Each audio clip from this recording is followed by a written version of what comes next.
Another amazing night, Unified MMA 66, joined here by promotional figurehead Sunny Sareen. How are you doing, Sunny? Pretty good, how are you? I'm doing incredible. I'm buzzing after that main event, man. Simon Marcus and Bobby Poulter. Absolute fight for the ages. Words fail me. Bobby Poulter, the new Unified champion. What are your thoughts on that fight?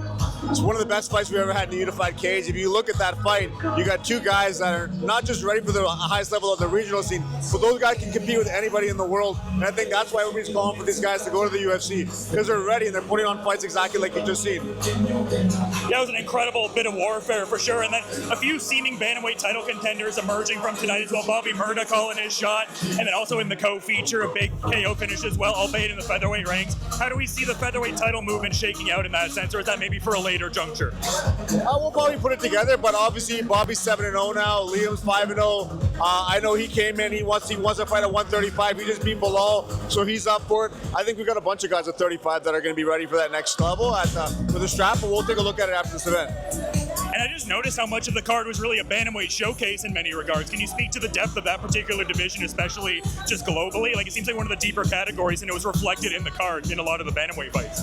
Oh, it's an incredible weight class, right? The guys are coming in, they got knockout power, they're quick, it's exciting. I think, yeah, we had a bunch of guys on that card, so there's a bunch of guys you'll be seeing up in the Canadian scene, especially at bantamweight.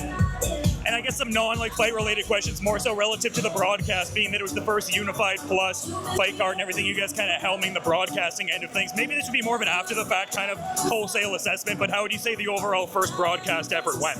I think for a debut, anybody that watched that event, it's exactly what, for $4.99 a month, you get a bunch of these events per year. You're seeing the highest level combat sports on one app, and I think one of the cool things you're going to see about us now is that we have our own platform. You'll see us grow into different areas, put our foots in different grounds, and I think that overall, you're just going to see the best thing about Unified growth, and that's exactly what we're going for. And it seems like it's not just the Canadian expansion, which obviously you're very much focused on, and I've heard you kind of talking about how the scene is for the taking in a way, but it seems like that global expansion with the Dubai League and everything like that is a pretty big thing too. You know what, I heard before that Toronto is the most difficult market in the world to host events. One, it's like, obviously it's so expensive to host shows here. There's so much going on. I really think if we bring this product around the world and people really see what Unified brings forward with events, I think they're going to love it just as much as Canadians do. So maybe, you want to know what, we do this for passion, we do this because we love it, and I think it's time to maybe bring this show around the world. And I guess in terms of the Unified formula, like, why have you guys figured out how to make the Toronto market work, whereas like some other promotions maybe didn't quite figure that out? But we put money into these events. Look at our first 2-3 shows. I don't know how many events we've done here, but half of our shows are not making money, and we understand that. We understand that it takes time to grow. If you look at our Edmonton market, we've been there for 13, 14 years. Fans love coming to these events, and they're just regulars at this point. And Ontario needs that, and I think it doesn't matter who comes here, we've grown our own fan base here. People know what to expect when they come to these shows.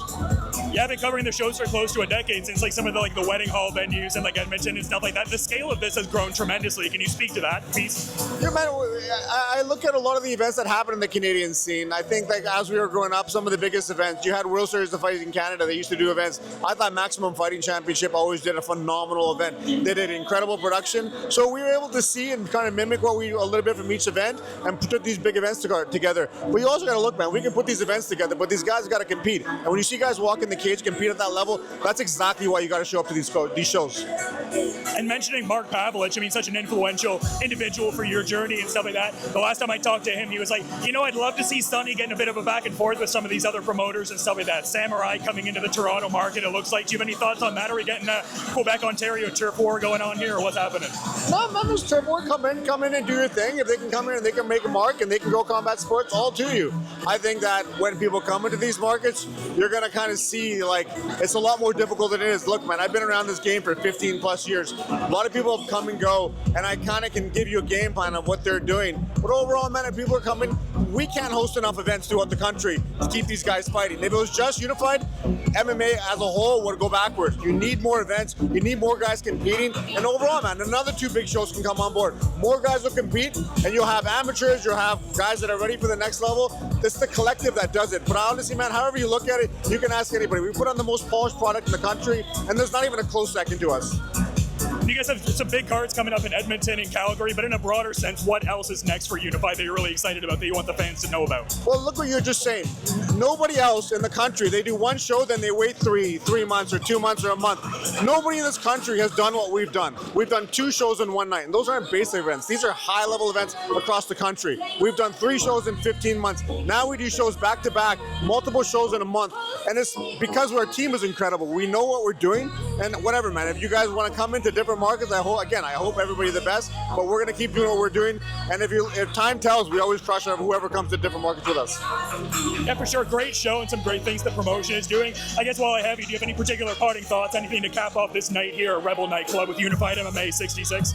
No, man, it's another night for the fighters, it's another night for the fans, and biggest thing is, it's another fight for the combat sports team, the community as a whole. We keep putting on these events. You can expect some big things this year. Get ready. Unified MMA doing big things, have done big things, big chapters to come in the story, much more to unfurl.